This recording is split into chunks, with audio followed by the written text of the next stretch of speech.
is not enough. What do you do? What are we here for? What do you truly want when change is not enough? What do you do?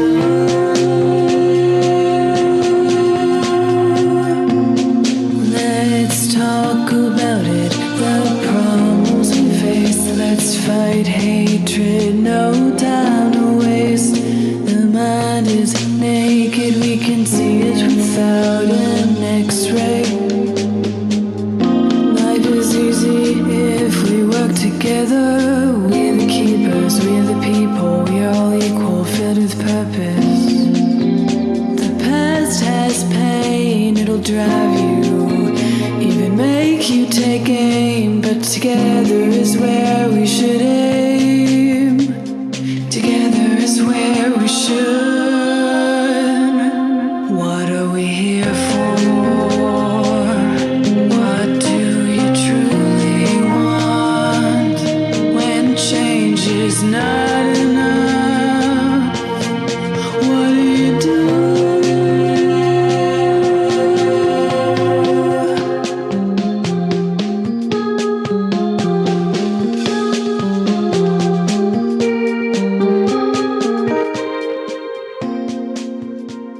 Listening to the Be Forever Cool podcast. My name is Rexy. This tonight is Voom Vroom Wednesdays. Those old head Jamaicans, it's like weddy weddy, but we're talking about motorcycles and we're having a good time. MotoGP just happened. Excited about that. Wrapped it up yesterday. We're going to wrap it up again today. World Superbike, Moto 2, because a lot happened. Even Super Sport and this. Super Sport, the sport bike class, because motorcycle racing is changing a little bit, and I'm excited about it. But you know, I got to bring the guys in and see what they're up to, and we're gonna have a good time tonight, man. It's the Be Forever Cool podcast. Tyson, man, welcome to the show, man. How you doing tonight, How's it man? going, Rexy? I'm doing well, especially after not feeling so well for the last couple of days. It's good to feel good again. Right? Did you almost do like the 3 count like back in the days, those cartoons when they were sinking underwater? Pretty much. Saved. Yeah, pretty much. No doubt. It's never fun. You must be almost getting ready. You must be ready for the race season because it's May first weekend in May up that way. Yep, I think it's another month now. I think I still have to get my license. Still need to apply for that or pay for it. But yeah, I'll be ready. Just an oil change or two, and I'll be good to go. Right. Yeah. The only downside is if someone else gets your number. But other than that, it happened a couple of years ago. I was 415, and then I was just being lazy, and I registered, and they got my number, and so I was like, damn it. So I was like, well, maybe there's another 14 somewhere. So I switched to 417. I swear to God, if someone has 417 this year, I'll be pissed. No, I hear you. For me, I think when I first started, I was clueless. So I got like my prefix to my cell phone, and then I was just like, oh, let me get something clever. So I was trying to get 45, but you can't get 45 you can't get double digits until you're an expert. So I was like, all right, 145. So I was 145 for the longest while until I was able to become an expert. Now it's like pretty much most of the clubs on the East Coast I'm licensed with, and my number is 45, except for like Loudon and down Pan American Series. But as soon as 45 frees up, I'm snatching that number up, man. Waiting for it.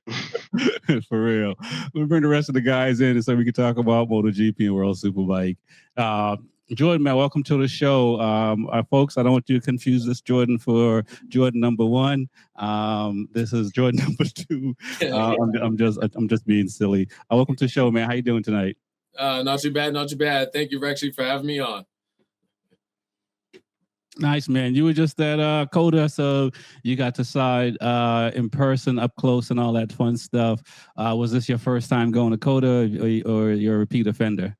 It was my first time at COTA's second MotoGP event that I was able to go to. Oh, man. What was the first one? First one was last year. It was definitely a bucket list race. I went to Mugello, Italy, and I did the I did the full VIP Apex package. I got to go to the garages. I got to meet the riders. I missed Valentino Rossi by about 2 minutes. And as you can tell, I'm a Valentino Rossi guy. Right. But other than that, it was an amazing time. Yeah, I went in 2018. And it was amazing. I should know who was on the podium. I think it was Rossi, Lorenzo, and Gavi. And I don't know about you for you last year when you went, but I wish I camped out there because the amount of people that camped out and like, was it the second day? The second day, I took a nap on the hill. That's how much fun I was having. So the atmosphere there is second to none, and especially the guy with a 2-stroke with a megaphone all day, just it gets the blood going, you know. Yeah. Oh yeah, man, for sure, man. No, that's definitely. I think if anyone can go to a MotoGP track, that's definitely the one to go to because you're gonna have fun. Man, we're gonna keep it moving, get everyone in. Man, Lewis, last but not least, the numbers guy, man. You know, you're hard to to get on an Excel spreadsheet these days, man. What's going on? No, I've been busy. So first, I want to apologize to everybody for not being on last couple of episodes. I've been super busy traveling. I saw Reese picked up some of the slack, talking crap on my behalf. So I thank Reese for that. But he's got to chill. He doesn't want this kind of heat that I get for saying some of the things that I say. Listen, man, I'm gonna have to send you the security bill. Yeah, the pod can't afford this many bodyguards. That's a good thing. So I'm glad to be back. I've been wanting to speak about motorcycles for the past 2 weeks. I just haven't had the opportunity to be free. I mean, even right now, I feel like I'm taking Reese's spot because usually Reese is the one driving when we're on the podcast, and I'm sitting at the desk. I know. I mean, this is almost the equivalent. I don't know if you've ever seen the memes of, they're doing a Teams meeting and one guy's on a motorcycle doing his on the Teams meeting with his camera on. So, it's almost the same thing, even though you're in a car. I'm still in the meeting, man. I'm still in the meeting. I'm ready to talk about all the things that I kind of missed out on and all the new things that have popped up. This weekend was incredible. You guys were just talking about going to Europe and seeing a MotoGP. The number one place to watch a MotoGP is the last race of the season in Jerez. Okay. That is the ultimate place to watch a MotoGP. I don't care what anybody says. Haven't been to MotoGPs all over the world. Jerez is a different animal just because of the way the track is constructed. It almost feels like you're watching a supercross race because it's a stadium, and anywhere you sit in the stadium, you can see almost every other part of the track. And the atmosphere there is next level. I mean, it's just it's a different animal. It's the end of the year. The crowds are insane. And what you were talking about camping there's a lot of things in MotoGP when we go to Dakota that when you go to Europe, it's completely different. It's a completely different way of organizing things in Europe than it is here at COTA. Yeah. We need we need to, once we get some really good ad money, maybe the whole team can go to Europe together. All right. Listen, you put it out to the universe, man. Now it's going to happen for sure. You know what I'm saying? Make sure our passports are ready. Because we might be going to Jerez at the end of the year. What's going on, fellas? This past weekend, it's been crazy. It's the third round. I think all the rounds so far. I don't know if it's part of the off-season banter that we have seen and also been a part of with all the trade rumors and who's going to do what with these rookies and stuff like that. And I know Brazil with the weather that put a big monkey wrench in things for everything, and we saw a lot of crashing. But in COTA, we saw a lot of crashing, and the weather wasn't as crazy. So we'll go around the horn and just give an overview of what you thought of the weekend in your own words. We'll start with Tyson, man. What did you think of the weekend in COTA? I enjoyed the race quite a bit. There certainly was a bit of crashing. I think that's for various reasons. But I enjoyed it quite a bit. It was good to see Top Rack getting his first point. Did enjoy seeing that. But yeah, it's really showing that Aprilia have brought a damn good bike this year. Yeah, like that is a good bike. I'm ready to, I'm like Tuona, I'm like Touareg, I'm like, RSV. Trading our Ducatis for Aprilia, that No, RSV4. wait a minute, Rondell. No, I'm not. I learned a little while ago. I'm just going to keep adding until I'm ready to sell them all, because it's like I still remember the ones I sold, and I was like, oh man, I should have kept those. So, but the Aprilia is definitely it's good to see. I mean, we saw it with Ducati. We saw a glimpse of Ducati when they first came into MotoGP, and then 2019, 2020, what they've been able to do, and the struggles with Aprilia. I mean, you had riders, Joe Roberts and some of these other guys that didn't want to sign to Aprilia once upon a time. You know what I'm saying? And so to see where they're at now, for those guys that got the Aprilia shirts, it's a good feeling. Jordan, man, you were there in person. You've been to a couple MotoGP rounds, maybe even more. What was your thought of the weekend, the experience, and what you saw on track? I thought top to bottom, it was a very good weekend. I will say the hospitality here at COTA lacks tremendously to any race over in Europe, and we need to fix that, sadly. But other than that, top to bottom, I had a great weekend. On my way to the track race day, I had Marc Marquez literally right behind me in the vehicle. I got a nice little vehicle. I wanted to jump out, but the light turned green, and I had to make a decision. But other than that, I ran into a bunch of riders. I got a bunch of autographs. It was great to see Toprak get his first points. That's one of my favorite riders. I've been saying for about the last 4 years I wanted him in MotoGP. Finally, it's happening, and look at the results. It just looks awesome. Other than that, one of my favorite riders starting the season was Marco Bezzecchi. I met him last year, got a picture. I have his autograph. And from then, he's in the VR46 camp. He has just been absolutely on fire. And I'll tell you, I ran into him, I think it was Friday morning, my first day there. I took the wrong entrance. The VIP wasn't open yet. And he literally walked right by me. I ended up stopping him, told him, hey, I met you last year. I shook his hand. I said, listen, you're my favorite rider right there. Go out there and kick ass. So for him to go on and win the race, and I also bought a nice autographed memento that he signed at the track that day. So I think the value just went up. Nice. We're going to talk about the amenities and stuff like that. Let's get Lewis in, because I know he's crunching the numbers already. Man, what you thought of the weekend? You were there. You get to see a different view. I was thinking about this earlier today. And, it's kind of like, and having, Jordan on when I reached out, when we connected and was going to have on and my Shakes is the one that connected us. Right. So, Yep. and he's like, I'm a super fan. And I was like, I remember when I was a super fan thinking about music, but like when I started playing music and being on the other side, like I'm a fan of it, but it's not the same thing. And the same thing with racing. It's like I'm a fan of watching racing, but if you ask me, can I hang out with all these MotoGP riders and hang out and party, or get on a bike and go on to Mugello? I'm going to Mugello all day long. You know what I mean? Yeah. So it's a different perspective when you're behind the scenes. So like, what was it like for you at the track this weekend? I mean, for me, it's I love the racing part. So whenever the race is on, we stop working and we watch the races on TV more than anything else.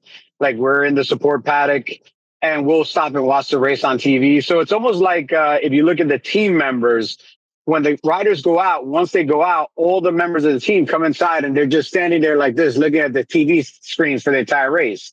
Right. And that's how we are. Like we're doing so much stuff during the entire weekend that when it's race time, it's good for us because we're not working and we're just sitting there and watching it on TV. And it's like, yeah, it's right outside the door. It's like, I don't want to go outside. It's hot, man. I'm just going to watch it on TV. So it's like being at a baseball game and watching it on your phone or being at a basketball game and watching it on your phone. Like that's the experience we have. We still enjoy it, but it doesn't have like for us, the allure. For instance, like, Viete recommended that we go to eat at a place one night, and we went to eat at that place. And when we got back the next day, we're like, we might not sign you next week. That place sucks.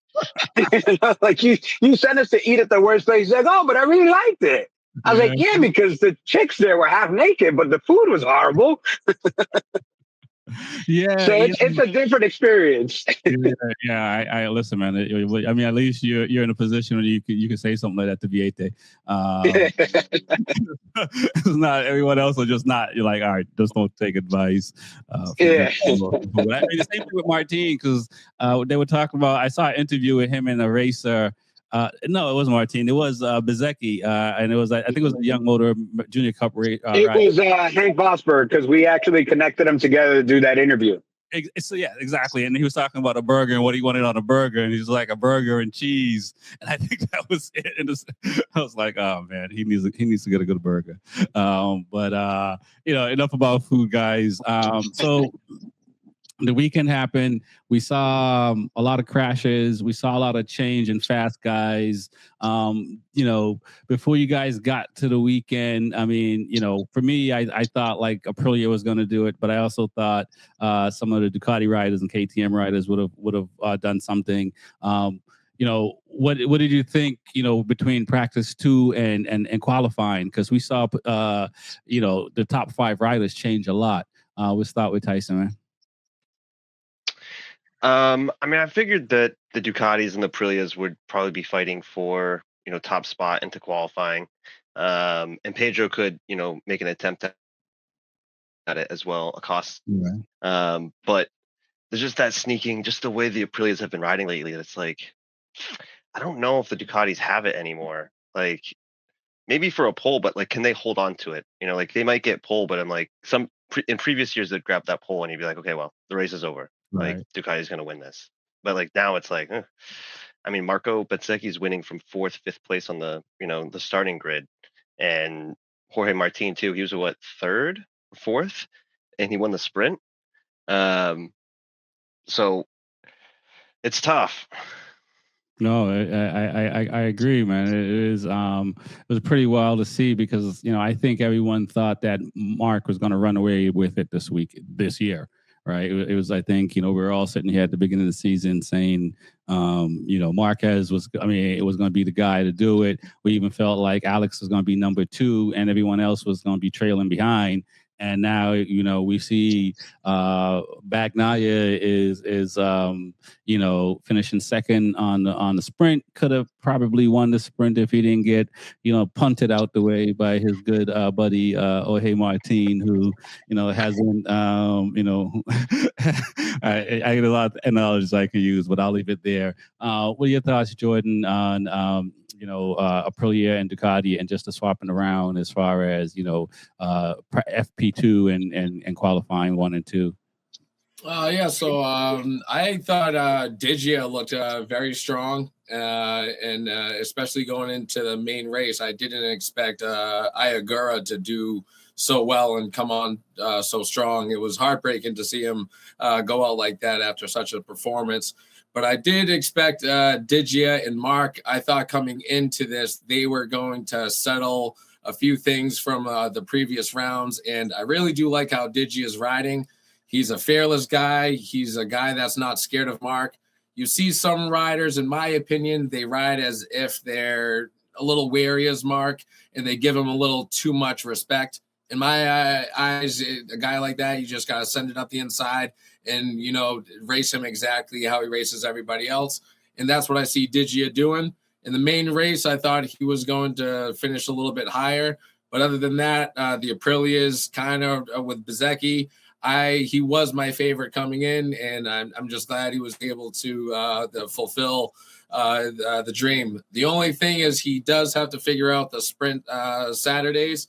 He has the main race figured out. It just seems early on, maybe if they start their homework a little bit earlier and work with, the soft tire seems to be his a little bit of Achilles heel. But other than that, race kind of went how I wanted.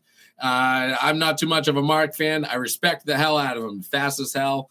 But some of the way how he races, I was glad to see Digia kind of sauce him up a little bit and come out on top. Right. No, I agree with everything you say. We have a pool of sorts going, and I've yet to pick Mark as getting, getting on the podium. But Because you're a Rossi fan, that's why. I respect it. No. I respect the hell out of him. I'm protesting. That's what I'm doing. Ducati shouldn't have signed him in my eyes. Because they didn't need. They did. I mean, Lewis is going to tell me that how much bikes and stuff he's selling, and he's probably 100% right. But from a fan perspective, Ducati would have won last year, regardless who was riding the bike, because they had the top bike last. Maybe not, because Mark was able to do something different on that 25 bike that Digia and Bagnaia couldn't have done. So, but anyway, I digress. Lewis, man, you didn't get a chance to pick. I think you got a couple of DNFs. Yes. Be Forever Cool is like race direction. We make it up as we go along. so we have an internal betting pool at the office or inside the company, and I did pretty good this weekend. My order was a little bit off for the sprint, but I did have Bezecchi, Martin, Mark,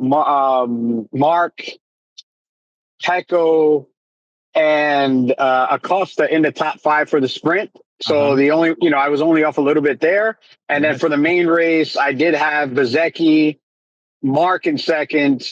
I had Acosta in third, Martin in fourth, and Pecco in fifth. So I had the right people, just not necessarily in the right order. Right. Which happens. The only person that really showed something incredible for me this weekend was Agura. And, I got to see him on Monday. Super nice, super shy guy, really quiet. But he was still kind of, you could tell that the dude was still a little bit dejected about what happened. He raced his heart out and, the bike gave up on him. He didn't give up on the bike. Yeah. So, but I think it showed that he has great potential and that Aprilia is the bike to beat this year. They showed it that latter part of last year. They came on really strong. They found something. They put something together that really started to show consistency. And now they come into this year and their guys are in the top 6 to top 7 constantly. Whereas Ducati is a little bit of a hodgepodge of, first place, 5th place, 6th place, 8th place. Alex Marquez is not having a good time in this year. Fermin Aldeguer came in injured. Mark Marquez is still recouping from injury and maybe not 100%. And even though Pecco has showed some flashes of brilliance, I mean, he still hasn't been able to put the package together that keeps him there till the end of the race. Yeah, I agree. He has not been able to put it together, and Ducati is struggling. And I think, I said it last year. I feel like Danny Pedrosa, because it took a while for everyone else to catch on, and I don't know how they resolve their issues. I mean, it's still pretty early, but it's like these guys are all sharks, right? When you smell blood in the water, you can make miracles happen, even if Ducati sorts it out, which I assume they will. Let's talk about the penalties and the penalties. Lack of. Okay. Lack of penalties, man. You guys were there. We'll start with Tyson first, and then we'll get to Jordan. But you saw them. Mark took out Digia. I think that since last year, Mark wouldn't have made these kind of passes, right? I mean, last year Mark was doing what Bez was doing, taking himself out of first place because of just trying to do a little bit too much. It could be the shoulder, it could be the bike, why he has to ride like that. What are your thoughts on Mark and that incident? And let's talk about the incident between Bagnaia and Martin as well, right? Because there was nothing there, but it seems like there should have been something there as well. What are your thoughts, Tyson? Yeah, I think Mark was just, the pressure of going to Coda, where it's kind of like his home away from home track wise. Everyone's expecting him to win the race. He's expecting himself to win the race, and I think he just saw his opportunity, what little opportunity he actually had, and went for it and made a mistake. And I mean, you're right. I don't think he would have made that. I mean, at the beginning of the season last year, he may have made that same choice, but not the Mark that won the championship last year. I mean, he was very composed. He kind of like, okay, I can win this easily, but I have to like come home with points and just start chipping away at this championship. And he easily did that last year. But I don't think it's gonna look. He's gonna have to put on like his superhero suit and win this championship if he wants to walk away with it this year. And there's quite a big hole that's being dug already in these first 3 rounds. Obviously, there's a lot more to go. Anything can happen, but yeah, if these Aprilias just keep tacking on wins, it's going to be tough for him to come back. Right. But yeah, wasn't the Pecco and Martin crash? That was just their rub in the first corner, yeah. Or was it the first corner? Or was it the back straight? It's like running for the last, steak and cheese or the last TV. It's like a little shoulder,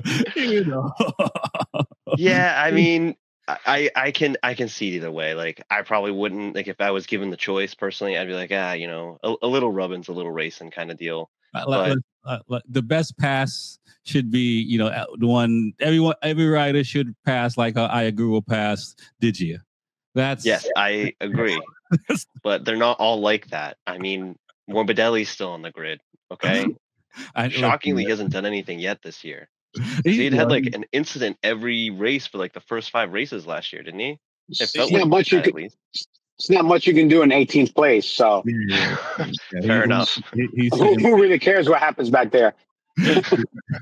Man, yeah, Jordan, man. What are your thoughts with the incidents? Between Mark and Digia, and also Pecco and Martin, and also the wheelie that you crashed on, not a good look. I mean, did everybody kind of did in the stadium at the same time?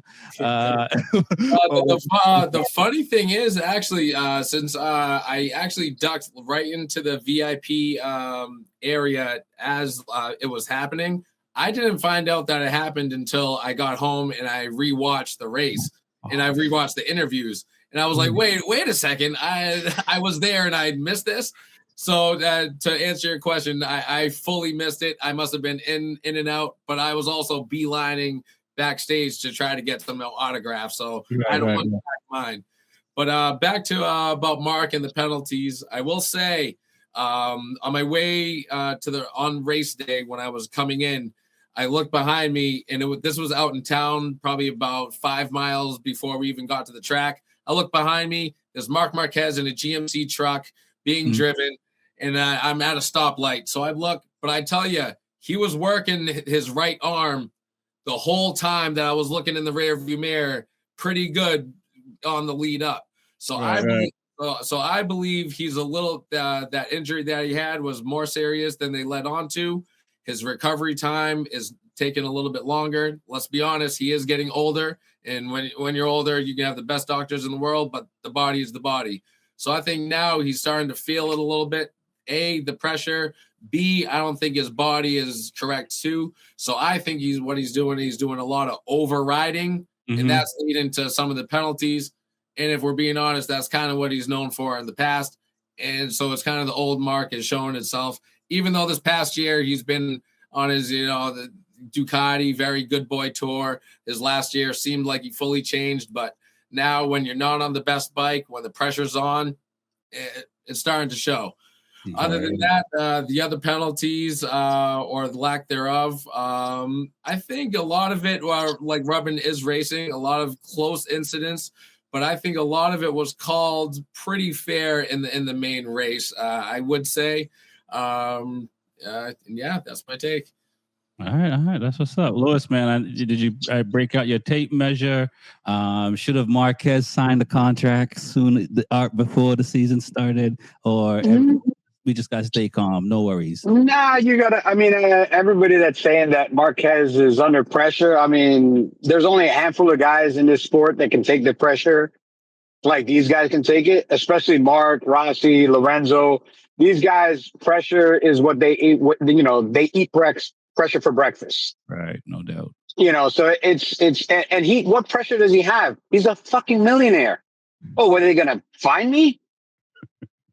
You think that Ducati, if he crashes every race to here at the end of the year, you think Ducati still doesn't offer him a contract?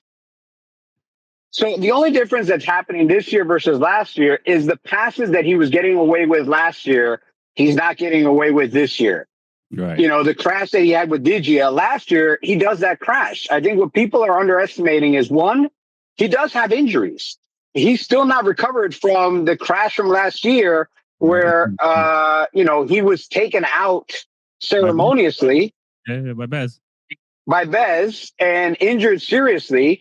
And if you look now, you know, everybody is racing him very, very hard. And they raced him hard before, but if you look when he was between Digia and Pecco, it seemed like those motherfuckers had a little extra incentive to race him super hard. They didn't race each other hard. So it seems like it's one guy out there racing like 7. Hold on. Wait a minute. Wait a minute. Lewis. Yeah. Lewis. Yes.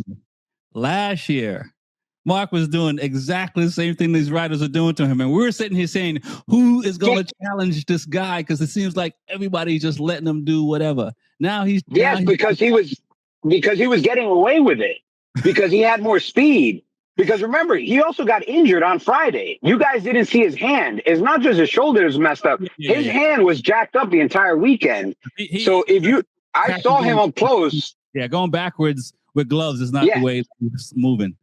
So the inside of his palm was jacked up. I saw him when he was at his autograph signing, and that entire palm was scratched up, bandaged, everything else. So the dude's racing with injuries. The dude's doing the best he can.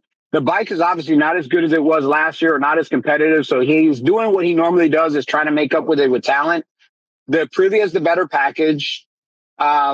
He's still the better rider on the Ducati, and I think he's going to put it together at some point. The thing is, you know, he just said, he's not 21 anymore. When he gets injured, he doesn't bounce back the next day. A cortisone shot alone doesn't do it. No. You know, when you wake up the next morning, you're stiff. That's age, man. When you're 21, you crash. The next day you wake up, you're good to go. Listen, when you're after 30 something, those linen sheets feel good, man. Yeah. Those ligaments, they go from rubber to cement at some point. And then you realize it one morning when you go to get out of bed and you start hearing cracking and creaking and all kinds of noises you never heard before from your back. And I just think that's where he's at right now. He just needs to, you know, keep racing, calm down. He is injured. Let's see how serious this injury is, man. Maybe that's one of the reasons he didn't sign the contract. Maybe he's just like, you know what, this might be my last year. Right. Maybe this injury is, you know, I've got enough money. I'm only racing for the opportunity to try to tie an all-time championship, you know, put myself in the history books a little bit more than I already am. There's no chance that 100 years from now, nobody's going to know the name Marc Marquez. He's going to be remembered forever in this sport. The dude's amazing. You know, it's him, Augustini, Rossi. Those names will live on forever. But, you know, maybe it's time for him to just say, you know, let me get through the season, see what I can do. Maybe that's why he hasn't signed, man. Maybe he's just in that mindset that maybe this is my last year, man. I'm just going to see what I can do. Yeah. No, I hear you, man. You know, we see it in golf and these sports. I mean, you know, some records, I guess, like the great Phil Jackson are not meant to be broken. And then as far as the rules, you know, with the passing, you know, the problem is that they set a very high bar from the rule in the very first race of the season. Yes. And now every single time a pass like that's made, it's always registered back to that first time they used the rule. So if you set the bar really high, you know, anytime something happens, people are like, wait a second. So they always refer back to the first time. Is that another way of saying they might be more consistent this year? No, they're less consistent. They're Chipotle diarrhea consistent. Like you could see the corn in the consistency. That's how consistent their shit is, bro. The rule is if you make a pass and the other person has to adjust their line because you make a pass in a way that interferes with their line, it's a penalty. Uh-huh. Whether you make contact or not, that's the nature of the rule, but it's not being applied that way. For me, a good pass is like a drive-by shooting. Nobody knows what happens until the body hits the ground. Yes. We know a little bit about your history. But let me ask everyone this. And I said this before. I don't know if I asked you this, Lewis. You know, can Martin save his seat with Aprilia? No. And I think No. I think you might have known when I No. said if he wins, 13 sprint races, 15 GP races, if he wins the title, because we see coaches get fired after winning titles. We see people get traded after winning titles and stuff like that. Is this one of those situations where that old mentality of like, you wrong the situation, you got to pay? I mean, because so is this one of the times you just give a pass? Normally, I would say winning cures everything. When you're winning, every ailment is cured. Every pain stops happening. As soon as you start winning cures everything. Okay, all right. In this situation, he wronged a group of Italians.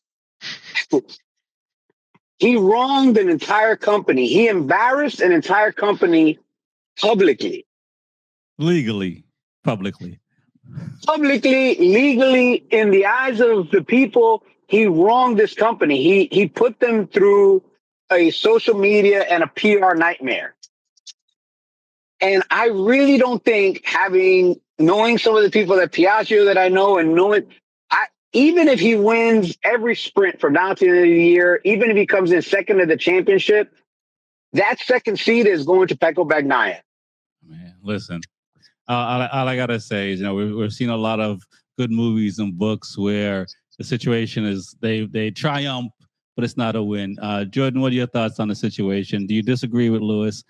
Should Piaggio say, look, man, let's just take this one on the chin? Business is good.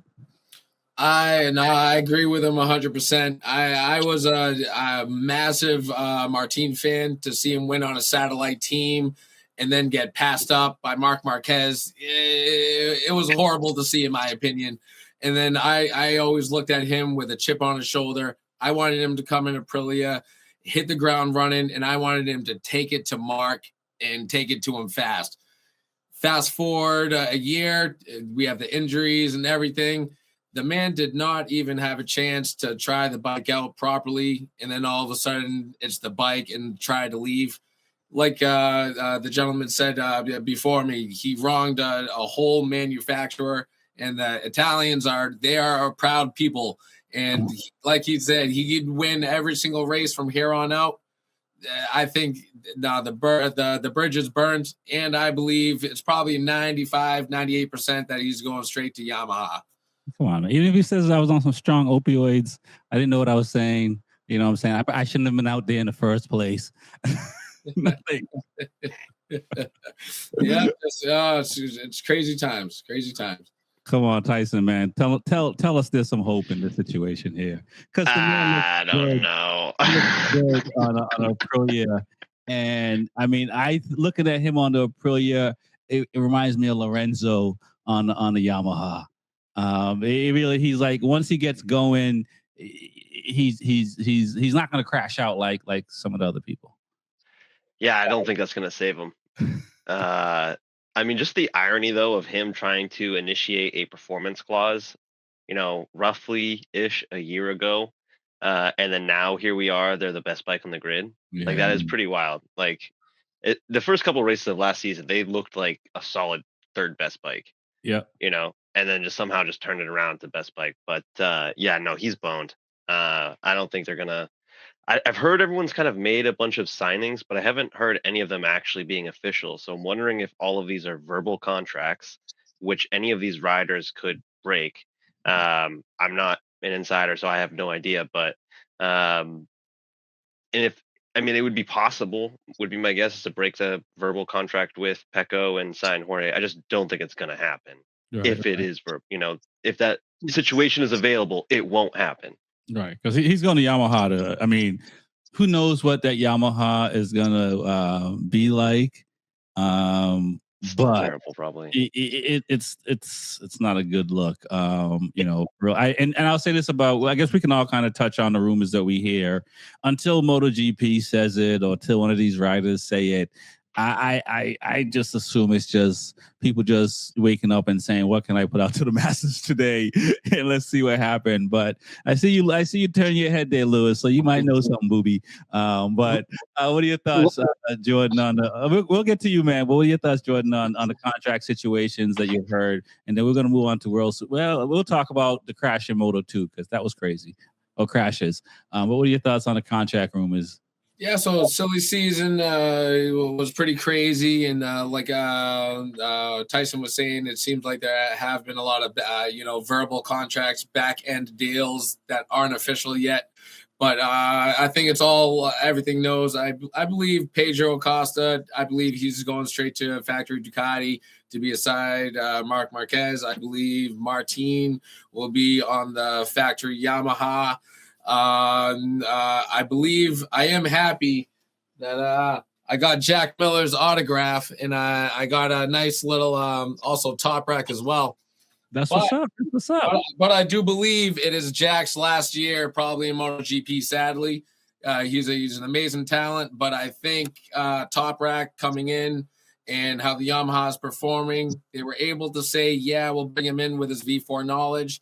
I just don't see him continuing next year. I think they're going to go after a young cat, and beyond then, silly season is just continuing.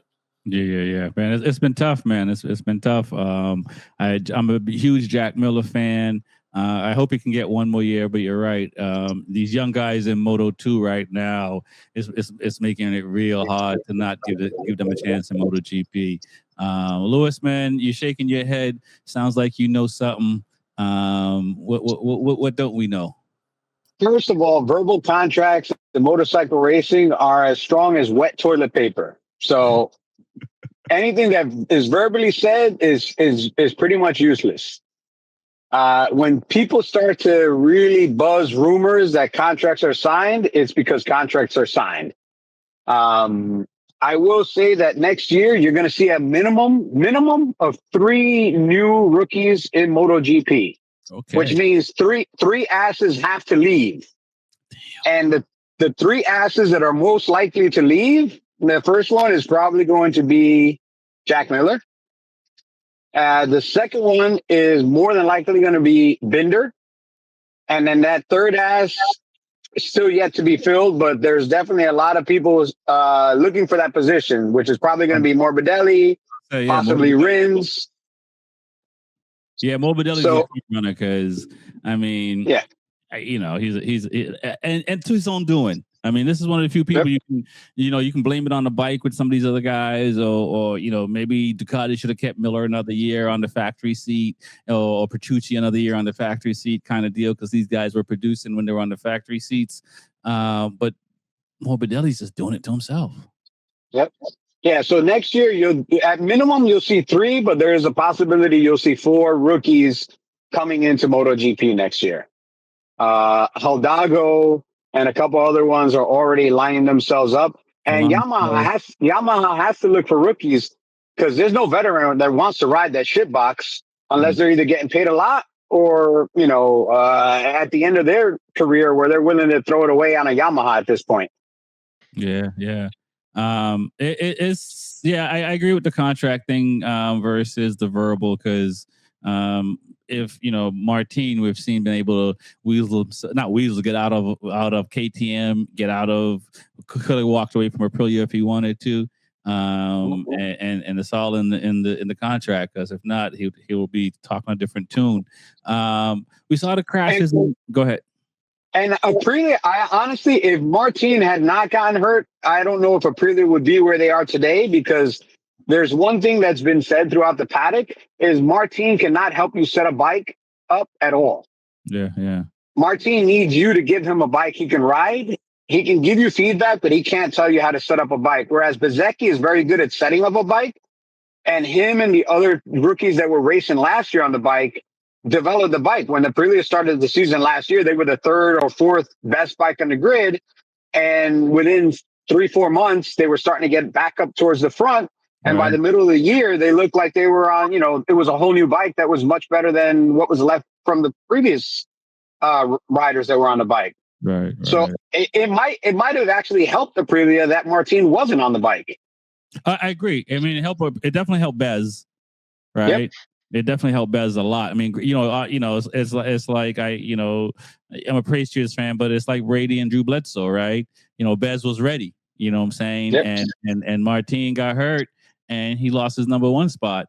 And like his mouth didn't help. I mean, I think if he had kept his mouth shut, he probably could have had a Max Biaggi kind of Aprilia life after racing. You know what I'm saying? Because Biaggi is everywhere, and he's just smiling and keeping his goatee and getting them checks. That guy's a creeper. Guy's such a weirdo. Wouldn't be the first one in MotoGP. Nah, trust me, there's a ton of them. But let's talk about the crashes in Moto 2. I mean, there's crashes in the whole weekend. But we're seeing a lot of exciting riding. I mean, you're looking at the top 14 guys, I think was separated by like between a half a second from first place to like 8th, I think 14th or 15th or something like that. It's pretty wild to see. We saw a couple of crashes early in the race, and then we still don't know what happened. I forget which rider it is that essentially was a bowling ball and took out a bunch of riders. I mean, I want to say was it Hidalgo? I don't know if it was him or the MotoGP, not MotoGP, American Racing. I know they were involved, not Joe Roberts, but the other. Somebody took Joe Roberts out also. Yeah. He was taken out first, and then yeah. He was part of that. But I mean, I have MotoGP hasn't said, but I hope it was brake failure or something, or mechanical and not just rider error, because it didn't look like he hit the brakes at all. What are your thoughts? We'll go with Tyson and then Jordan. I don't remember if I managed to see that. Was it going into like turn 1 or something like that, and he was just like braking, or didn't, as you said, didn't brake and just like slammed into somebody? I don't know if it was turn 1 or I got to look which turn it was. I don't know off the top of my head. It was the back straight going on to the back straight turn. Got you. I feel like I saw a clip on Reddit, but I didn't watch the Moto 2 race. But yeah, those can definitely be scary. But yeah, to your point, I hope it was mechanical and not just someone's stupid mistake, because that's kind of a boneheaded move to make. Yeah, no doubt. And a lot of riders lost some points in that process as well. You were there, Jordan. What are your thoughts on the situation? Being there on the ground, seeing it on the big screen, and then also I went right to the phone, and then I was able to back it up and then watch and see. When you break it down and you watch, it does initially you think, oh no, it has to be mechanical, because the rate of speed that he closed was outstanding. Right. And just negligent. But when you look and break down the video, he gets on the brakes absolutely late, and you see his rear tire does come up off the ground. So he was on those brakes. I think he just got an absolute multi-rider slipstream. Yeah. Absolutely blew his brain and misses braking marker by an absolute mile, and absolutely took some riders out. And I think there has to be massive repercussions. Maybe if they look at his license or something or other, because from my perspective in looking at it, maybe if they pull the data, I could be wrong, but I think he was just a purely out of control rider that overcooked his braking mark, got caught in a slipstream, and now multiple riders are pretty hurt pretty well because of that. Well, we did see that with Bezzecchi and Vinales at Phillip Island, right? On the straight, when that slipstream sucked Bezzecchi in, and they both went into the gravel. So hopefully, if they can scientifically prove that it was out of his control based on the situation, at least there's something there. Lewis, man, you're the numbers guy. Does it really matter, or something like that? These riders should know better at this point, because we've been talking about it for a couple of years. It's hard to say if they'll know better, because this is one of those tracks. This is one of the bigger tracks on the circuit that has these big straightaways. This Austria And any of these tracks that have these long straightaways will get a guy that's in fifth position and give them that fifth position draft. And he'll go into the brake marker. He'll watch everybody else braking. He'll look for his brake marker. He'll hit the brake and realize I'm going 18 miles faster than I should be, and not even realize it. And this is, unfortunately, this is a little bit of a racing incident. I don't think he did it on purpose. I think, again, he got sucked into the draft, hit his brake marker where he normally hits his brake marker, realizes he's carrying a lot more speed. So maybe even went a little harder on the binders, trying to scrub some speed off as much as possible. And it was so early in the race. I mean, it was first lap that, we have a lot of people. It was either first or third, but it was pretty early on. Yeah, but you have all these people going into the same corner trying to fight for the same real estate. He's got an extra 10 to 15 miles an hour with him. What were here are the choices? Either go into the corner, low side, take out a bunch of guys, or completely T-bone one or two guys. At that speed, you don't really have a lot of time to think about what are my options. No, no. I mean, and it's not, you got to the bike. It's not like Vinales when you could jump off the bike when he lost brakes. This is a situation that is, I'm sure he'll probably get a grid penalty. He'll probably get a little bit of a talking to. If they want to put a mark on his license, they could probably put a mark on his license. Again, I don't think it was intentional. I don't think it was deliberate. It was just one of those situations where a young kid goes into a corner, not realizing the extra speed he's carrying because of the draft. And that's where it's a learning opportunity for everybody, but it sucks. But I will say there were a lot of crashes this weekend, and some of the crashes were the rider's fault, and some of the crashes were actually the track's fault.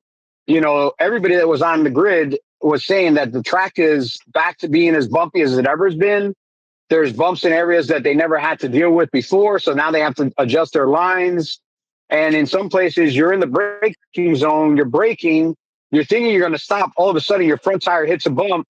It kicks your rear tire out, and now you're out of control, even though you were in perfect control until you got to the braking zone on the binders and hit that bump. And now it looks like you're an asshole, but you're not an asshole. The track's an asshole. It makes you look like an asshole because you just took somebody out. Right. And that's the argument Marquez is using for his crash. I hit a bump and I went down. I'll take him for his word that, he hit a bump and went down because we had one of our guys go out on Monday with the Aprilia Day and actually ride the track for the first time. And he's a very good rider. And when he came back in after, the few laps he had there, he's like, oh, it's a great track. It's beautiful. It's big. He's like, now I understand what all these riders are talking about with all these bumps. He's like, this is a really bumpy track. Okay. No, I like the bumpy tracks, man. I mean, you're from the Northeast. We don't have any choice. All our tracks are bumpy. They're down here too. Track potholes up here. It makes you stronger, gives you character. Let's talk about World Superbike. I guess let's talk about this because is it too much to have MotoGP and World Superbike on the same day? I have to say, like, being in a country where MotoGP is happening, it kind of messes up my day because when it's in other countries, I can catch it at 3 a.m, 6 a.m. By 8 a.m, I can still have my day because I watched all the races. So I'm like 3 p.m. That's kind of late. What are your thoughts on having the MotoGP and World Superbike on the same weekend? There's one company that owns both. There's 52 weekends. What are your thoughts, Mason? Does Liberty own both of them now? Well, Dawn owns both of them, so yeah. But is Liberty's only taking MotoGP though, aren't they? No, I think they took the whole thing 80%. They did. Okay. Yeah. I could see that, but it seems like they've pretty well established their Moto3, Moto2, MotoGP sort of schedule for a weekend. So I feel like if they were going to do it, they're probably going to try to separate out World Superbike into its own weekend and try not to conflict with them. Right. But for me personally, that's a lot of racing in a weekend. Like I still have other stuff I have to get done, So like I can't spend, every other weekend just watching racing all weekend long. I have 3 screens, man. catching everything. Well, I'm bootlegging it from Austria, so I hear that. What are your thoughts, Jordan, man? I mean, you're in person, so I don't know how much of World Superbike you were watching. Maybe at the hotel when you got back. Yeah, so usually I have the MotoGP app and then I have the World Superbike app, but I will admit I've seen zero the World Superbike coverage when I was out, because when I wasn't at the track, I was my first time in Austin, Texas. So I was probably drunk for about 6 straight days. So Austin, man, downtown Austin is nice. Yes, sir. Not too bad. All right, that's what's up. Lewis, man, the same boat, you were there, so I don't know how much World Superbike you were watching. Also, from a numbers perspective, does it make sense or does it matter because it's two different countries? And, it's not like it's the World Cup where half of Portugal is going to come to the States to watch kind of thing. And also, it's impressive that the crowd in Portimao, so the largest crowd since 2015. I mean, it's you have Miguel Oliveira as part of the riders there, so he's definitely going to bring the hometown crowd out. And, everybody wants to cheer for somebody. He brought 1,000 people. Believe it or not, he has a pretty big following in Portugal. Okay, that's what's up. I mean, even when he was in MotoGP, when they went to Portugal, like he had a big section of fans that were out there rooting on. You always want to root for your hometown boy. Yeah. I mean, we would root for one if we had one. We just say USA. Yeah, we do the flyover, we do the banner, but we're not going to hear the Star Spangled Banner on the podium ceremony. Right. So, but I think as a company, it's very odd to put your product on against your own products, because you're putting that motorcycle racing against motorcycle racing in the same weekend. And it's not like World Superbike has 20 rounds like MotoGP does. Right. So it would be very easy for them to find rounds and find tracks in between rounds.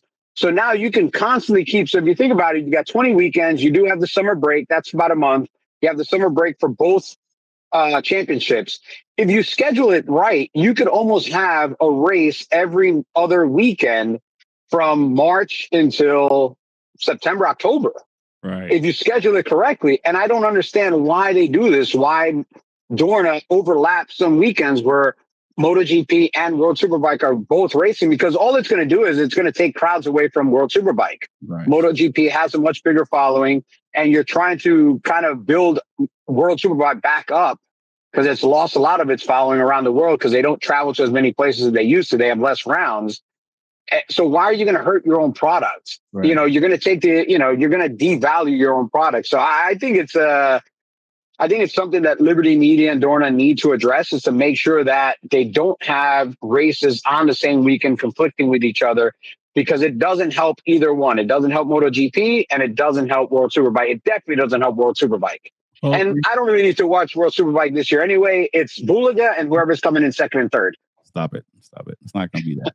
It's not going to be. It's not going to be that, because he's going to have to give up the podium a couple of times, because if not, they'll find out penalizing him. So if he's a numbers guy like me, I'd win the first 4 races, and then the 5th race, I'd probably come in third. So that way it doesn't look like I'm dominating. And then I kick ass the next 3 races. Then I'd probably come in third, and then, rinse and repeat. So I don't get penalized or get my RPMs dropped or add weight to my bike or something like that. Not that I would cheat, because I know the rule book, but that's not happening. So I mean, we also mentioned Formula One in that as well, because they are having all 3. What are you guys' thoughts on that? And also what Lewis is saying with Bulaga's show. I don't believe so. This is the second race for Ika, and he's like, I'm tense. I'm tense, 2 tenths behind this dude. So Ika's sitting here saying, bro, you got 4 more races, 4 more rounds, and then we're gonna be neck and neck. I see it. You guys think that it doesn't matter with World Superbike? And I know what you're gonna say with Oliveira. I am surprised, but it's good to have BMW on the podium, and it's not Top Rock. So that's a good luck. Hopefully Oliveira will use that, and he is hungry. Do you guys think that it's a Bulaga show and we shouldn't be watching World Superbike. Just bet on Bulaga every time or Ducati. But I think Ika's gonna do something. What are your thoughts, Tyson? I definitely think it is a Bulaga show, but I wouldn't say that's the reason why we should stop watching. To be fair, it's the reason why I didn't watch this weekend. I watched MotoGP and I knew Bulaga was already going to win, so I was like, all right, made choices. But I definitely think it's going to be his championship to wrap up. I mean, they definitely seem to have the most dominant production motorcycle right now. I mean, the S1000 is really good, but it clearly looks like unless your name is Toprak and you have a Turkish passport, you can't put it on, front spot on the grid. Well, not on the grid, but in a race. And it's all the Ducatis that look good. It's not just the factory team. Sam Lowe's is looking good. What's his name? Montella is looking good. Baltazar is looking good, and I forget the other guy on the barn. Oh, I forget the other. Oh, Batista. How can I forget Batista?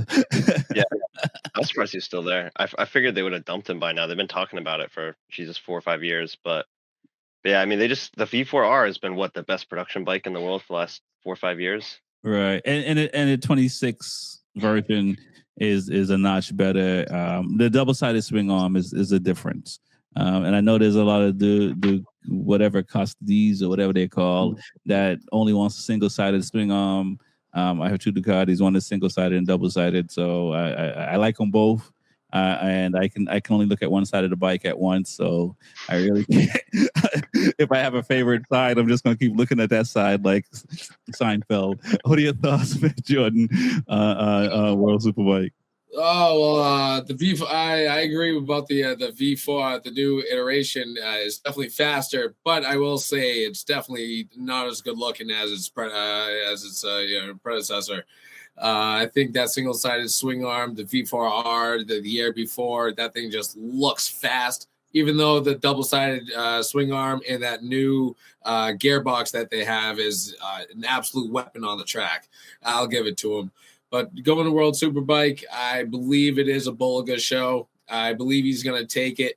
I believe there are other Ducatis that'll, come into their own towards the middle end and start giving them a really good fight.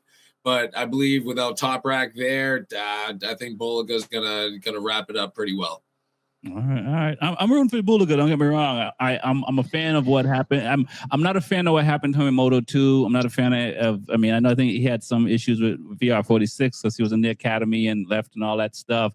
And it didn't happen like with Remy, how Remy got out of MotoGP and stuff like that. But for him to go into super sport.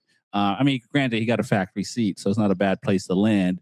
But to do what he did in super sport and get this bump and having this, this pivot in motorcycle racing, and I'm a fan. But I think as racers, and I think we're all racers. All of us at some level, even though we see the competition, there's a little bit part that says, "I'm coming for you." There's a little bit every day, "I'm coming for you," and these guys are not going to just sit there and let them take it. So. That's what motorcycle racing is, and that's what's fun to look at. We'll see if Bulaga is going to be like, I'm like Mike. We'll see. But let me ask this, guys.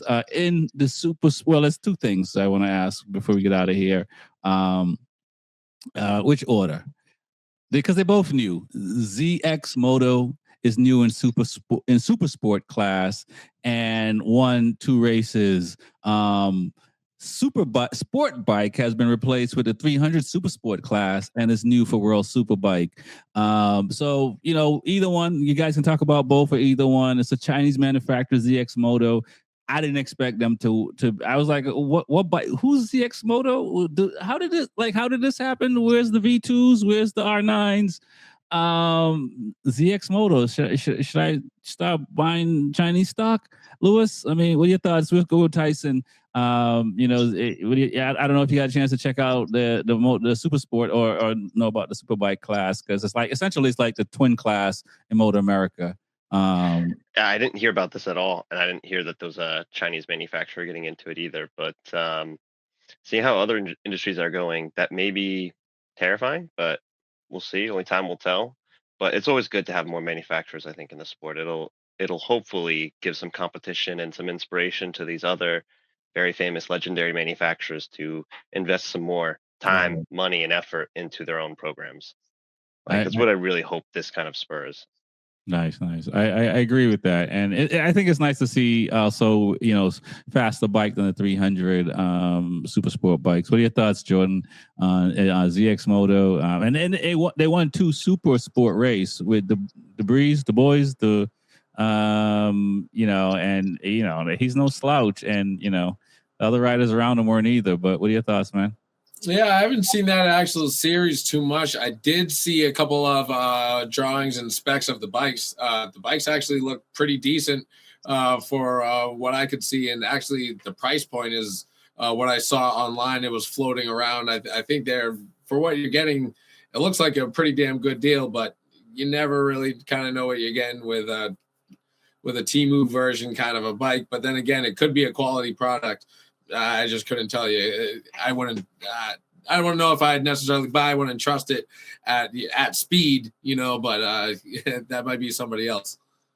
It's interesting. I think was it Kobe? You got what's the other one? There's another brand I can't think of off the top of my head. It'll come to me. But there are a bunch of Chinese bikes now that are looking a lot better than like the Thumpers and some of these dirt bikes that we saw some years back. Lewis, man, I mean, is this good business? Good for Moto2. Good for super sport class, and then also, getting rid of the 300cc bikes for, RS660s and R7s. Is that a good look for World Superbike? And should, Motor America get some royalties for introducing that class?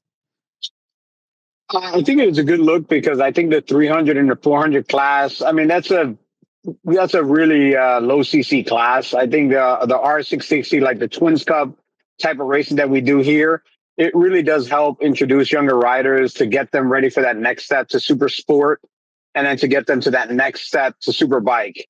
You can only ride a 300 or a 400 for so long before you need to get to a bike that has a little bit more power. So I think doing it the way that Motor America does with the Twins class, it shows off the talent of these young kids, as long as they keep the age range of the people that can compete there on the lower end of the spectrum. Like, I don't want to see a 28-year-old super, Twins Cup rider winning the championship. Like, that's like going into a grammar school and picking a fight with the biggest kid in fifth grade. And after you beat him, be like, yeah, bro, I'm the champ.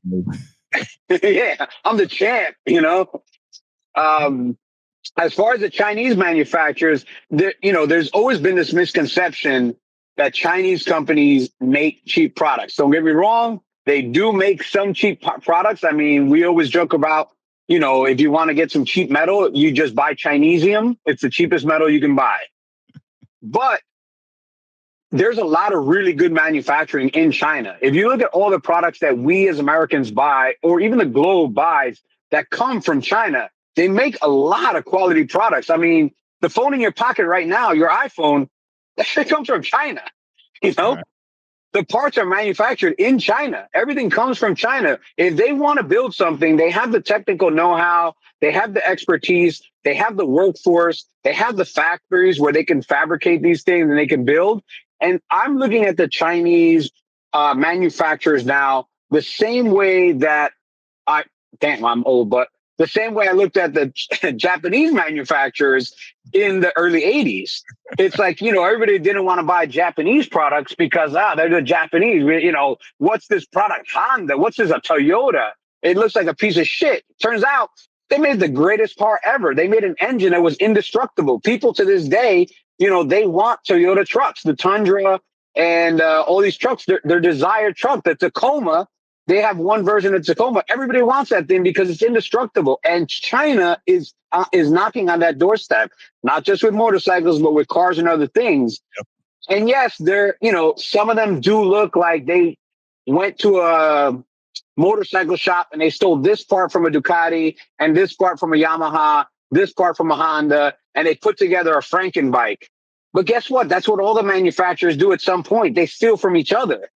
And if they're going to bring bikes to the market that are quality bikes at a price point that's 30% lower than what the Japanese are doing right now. I mean, shit. Look at Suzuki. I always like to knock on them because I own them, so I got the right to knock on them. Got you. They're still selling the same piece of shit GSXR 600 and 750 and 1000 they've been making for like 25 years now, and the price is not going down. If this company comes out with a CF Moto ZXT PR 750 that's got better technology, ride-by-wire throttle, better suspension, better brakes than a Suzuki at like $4,000 less than a Suzuki, guess what, man? I'm going to give that bike a shot. Right. Well, yeah, we see it. The brand I couldn't think of was Ibex as well. There's another brand. They're taking over the adventure, the dual sport world, which is pretty wild to see. And you got options that are below. I mean, prices are being jacked up, and they were blaming it on Euro 5. It's like that $5,000 is Euro 5. So yeah. I had a discussion with this yesterday with Adam Waheed. If you know who Adam Waheed is, he's a journalist. Yeah. And he kind of came up to me because he was working with Yamaha doing tours, doing demo rides all weekend. Yeah. And he kind of asked me, what do you think about when manufacturers do these demo rides? And I said, it's great if they're listening to the public. If they're just coming out here with the same pieces of shit that they've been selling for years with bold new graphics, they're not doing anything for the customer. They're not listening to the customer. The customers want reliability. They want quality. They don't need all these bells and whistles, and they need a bike they can buy for under a certain price. I don't want to buy a $20,000 600. That's insane, man. A 600 should not be $20,000. Right. I agree. And listen, don't get me started on a used bike. I mean, I see 2008 bikes that are over $10,000. I'm like, what's going on here? What did I miss? Yeah, man. It's like there's a 2025 same price. I have bikes that cost more now that I bought used that cost more, that I can sell for more now than I bought them for 7 years ago or 8 years ago. Yeah, it's I think there's a little bit of propping up that's happening with prices where people are just saying, got 75,000 on this bike, $6,000.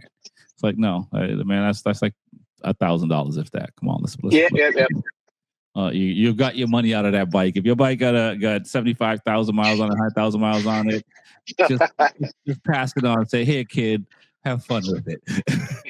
I got memories. Don't ask for $8,000. Motor America starts in a couple of weeks, guys. Before we get out of here, what are you looking to see? What are you looking? Do you guys pay attention to Motor America?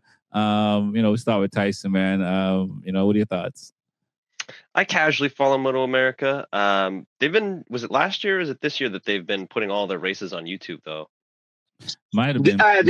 But this year they actually have a broadcast deal, so they're actually going to be on a broadcast now. Okay. They're going to be on what is it? They just released, I think, is it Paramount Plus that they're going to be on? Oh, okay, that's what's up. Interesting. Yeah, check on their website because they just announced a deal I want to say like 10 days ago that they're going to be broadcast, obviously delayed broadcast, but they're going to be broadcast, I think, on Paramount Plus. Got you. So they still do the Motor America Live, and they broadcast. That's what's up. That makes sense. So Tyson, yeah. So you're looking to see a little bit, or? Yeah, I was looking forward to catch up a bit of it. I liked when it was on YouTube, but now I'm gonna have to get shiesty and find out ways to get free Paramount. Right, used to give them money. There's nothing on that service. I'm excited. I like racing in the US. I would love to see Moto America get real big again. Like I remember hearing heyday stories of AMA, and it's sad to see how far it's gone. I was like, I wish I showed up to Loudon when there was, a shitload of people here and there's an AMA race. Yeah. I mean, I know they'll never go back. Like that's a foregone conclusion, but I think we're working on it, man. We're working on it. There's no way Moto America goes to Loudon. Well, I mean, look, they got the classic, and we're getting some Moto America riders to come and race up there now for that purse. So. Up until a couple of years ago, you might have said that, but now someone's showing up. So it may not be the whole squad, but you never know. Once upon a time, I remember seeing the baggers testing Black Hawk, and I'm just kind of like, that ain't gonna work. I mean, look at it now. You know what I'm saying? That Bagger series is pretty cool though. They Those just bikes are pretty wild. right. They just had their first MotoGP round, right? And they got 5 Yeah. more. And you got some European riders, but you got some American riders, which is pretty cool. What are your thoughts, Jordan, man, on Moto America? I mean, I know you watch World Superbike and MotoGP, so yeah. So I'm a Josh Herron fan, but I hear he's not even he like won the championship and he's not even on like a regular team this year. He's going over to, I believe, the electric. I think Hooligans Electric or something like that. Yeah, which is I don't know the thing. I know he has a family now and all that good stuff. But other than that, I follow Sibo, Cameron Bobier. I think he's a badass. I think he should have stayed in Moto 2. I think he was our best shot. I think it was our best shot. But him newly married and then wanted to start a family, being in Europe, probably that was the decision.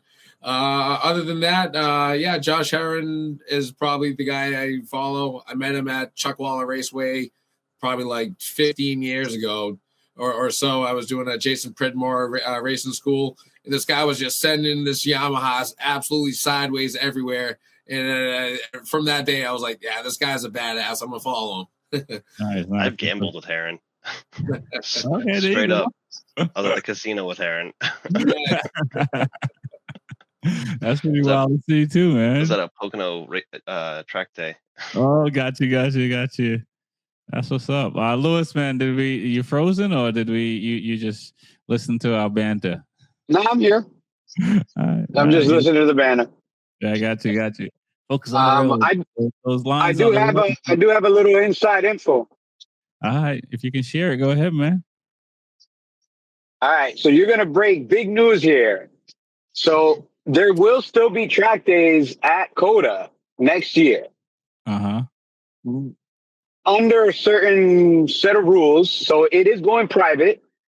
However, if you know a member that is in the member group to be private, you can rent it through that member. Oh, gotcha. That's number one.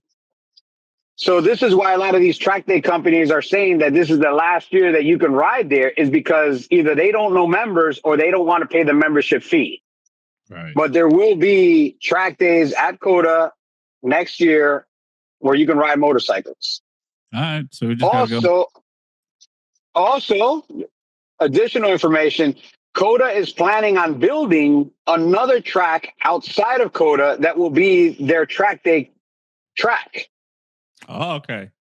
That you'll be able to ride bikes and cars there at that separate track that will be less money to rent than the main track. I don't want no bootleg track. It's actually a pretty big track. You want to ride COTA, but nobody wants to pay $1,000 to ride COTA. No. And COTA doesn't want people tearing up the track. So they're going to build a separate track that's going to be a little bit less money to buy. It's still going to be a really big quality track. They have a layout already set and the plans are in motion. I don't know exactly how long it's going to take them to build it, but they are planning on building a second track at the facility in COTA. Okay, that's what's up. There's not much out there, so. Yeah, there's not much out there. Okay. So I got this directly from somebody pretty high up at COTA. All right, we'll take it. We'll take it. They were just on the they were in the tower when you heard it. No. He sat me down because so next year, me and a group of my friends, we're gonna rent a VIP suite and we're gonna do a special kind of package deal for people that want to go see MotoGP. Okay. And so you just pay for your flight to get there, and from the time you land at the airport to the time you get back to the airport, we transport you to and from. We get you the hotel. We get you the VIP suite. We get you paddock passes. We take care of everything for you from the time you land to the time you take off. I like the sound of that. Yep. And they do carry my camera equipment and everything. No. You got to carry that, man. I'm not carrying your camera equipment. That's what's up, man. That's good. That's good news. Because for me, COTA is on my list as a bucket list track I want to bring the bike to. and get on. So at least I know there's a way still, and I don't have to go sell my kidney to get there this year. No. I mean, most of the track day companies that have been advertising have pretty much sold out most of their days anyway, because, you know, the ongoing pitch is that motorcycles are never going to ride Coda again. And it's, you know, I think they're over pitching that because they want to make sure that, one, they sell all the days they had this year, because they have a lot of money. They have a lot of money at stake to make. And two, you know, it doesn't seem like they're willing to invest the amount of money that is going to be needed to continue to be able to do track days on the main track. Right. Well, you know, it's like clubbing, right? I mean, there was a point in time where, you know, you could have $20 in your pocket and go to a club and have a good night and kind of stumble home. Now you're spending upwards of thousands of dollars. And there was a point where the club scene was dying because they couldn't afford what the venues were asking. But at some point, people are now, you know, paying, you know, $800 for bottles. And, you know, to the old heads are like, what? I can't do that. I'm getting drunk in the parking lot and I'm going in and just buying a Coke. Exactly. So I think, you know, like track days and stuff like that, the price will work out where you're going to pay, if you want to go to the track, you're going to pay the number, because if the organization is asking for it and everything, it is what it is. I'm not saying it's right, but you know. But you want to hear something crazy? It's a very U.S. thing, because you can rent Magello for $10,000. Say what now?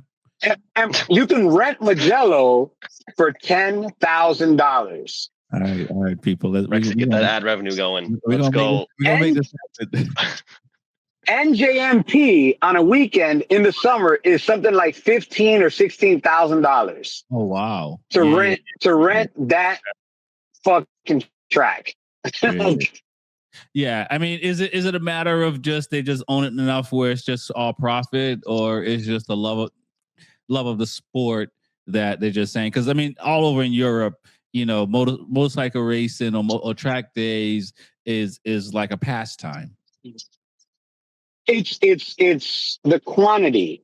There's more tracks available in Europe, so they know that they can't gouge as much. Here in the U.S., we only have so many tracks, and most of them are owned now by conglomerates more than private groups, or, you know, private groups own these more than private individuals, and they're looking to make maximum profit.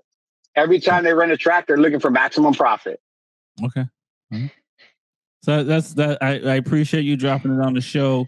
So you guys hear that, you can still go to Coda. There's going to be a way. Before we get out of here, a couple of things. Well, mostly, let's talk about Tiger Woods. He had an accident again. He's not, as Lewis would say, he's not a Lowe's brother. I've seen people come out and sit here and essentially say lock him up. And I have a different take on it, because I think it's not alcohol, because he blew a 0.000, so he wasn't drunk.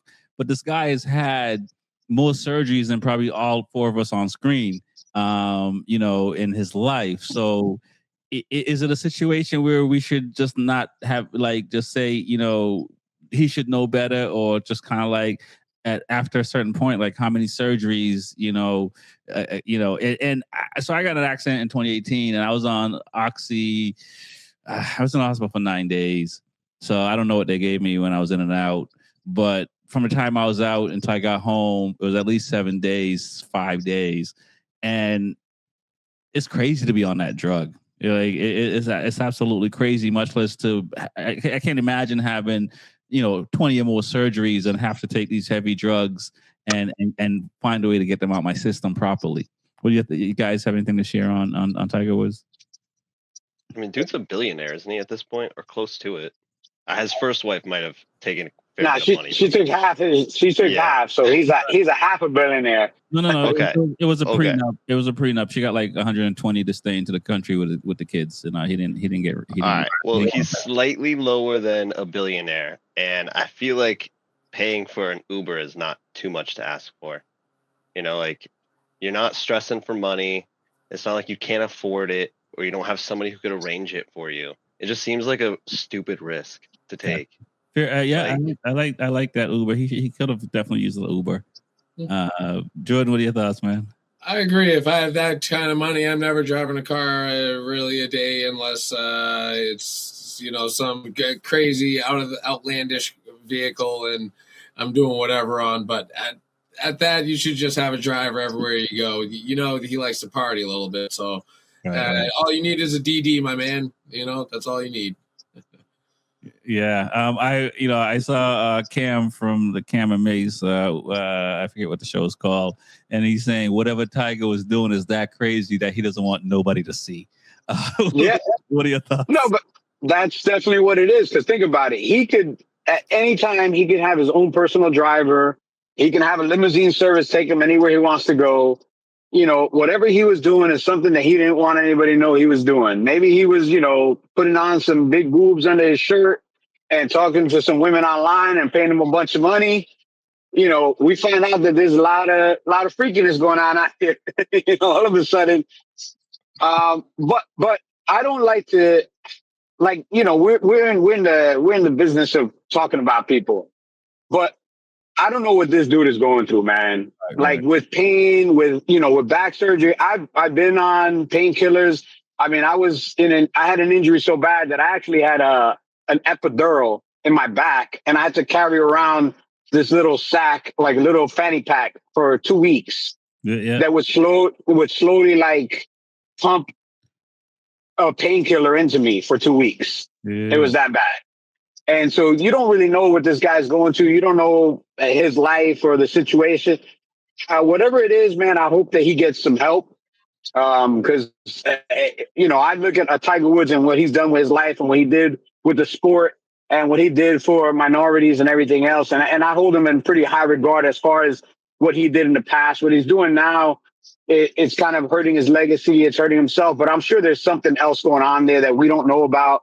And that's why when people start, lock him up and this and that, you really don't know what this guy's going through. You don't know the situation he has. He's human just like the rest of us. He makes mistakes. And, he might have some serious situation with his family, with his kids or whatever else.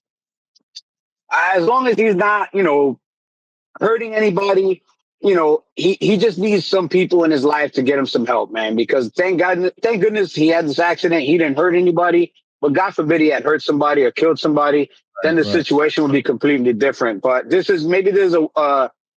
had a couple, maybe there's another one of these wake up calls. It's like, yo, man, you need somebody in your life to kind of help you out. Right. I mean, you'd have think after jacking up his leg, that would have been because I heard him play. It's hurting him from playing games. So whatever it is definitely serious. Because you think putting on your pants and your underwear every day, it would remind you, like, man, why did I do that? You would have thought his wife beating his ass would have stopped him from cheating too, but he kept doing that. My God. It is pretty wild to see. And on that note, we'll end on that note until next week, guys. I really appreciate it. My name is Fortyfive. It's the Be Forever Cool podcast. We got Tyson from up north on the show. Really appreciate it. Jordan, really appreciate it stepping in as well, going to Coda and all that, and sharing your story, man. Louis, the real Louis Ortega, the numbers guy. I'm glad that you're slowing down enough that we can get you at least famous, man. partially on the show until you get some light on you. You are famous, man. No doubt. Listen, man. Believe it or not, this show is people are watching. They're running up on y'all. So be careful what you say, because Reese was definitely amped. He was like, I got the Marquez grandstand after me. But I tell you, another thing I do want to touch on, coming to Austin. Yeah, there's a lot. It seems like there's a lot of bandwagon fans. For as far as the eye can see, all you see is red Ducati grandstands everywhere, and you can't find a Yamaha. I couldn't find any merch for Top Rack, Razgagliaglu. One of the main attractions. Yamaha missed big time. Didn't have enough stands, and I'm just saying. All I saw was red going down there. Well, we need to change that. Yeah. I mean, to quote the great Michael Jordan, you know how you do that? How we do Win. You win. Bezecchi's coming, baby. No, thanks, guys. Peace. Peace. Have a good one. Thanks for having me.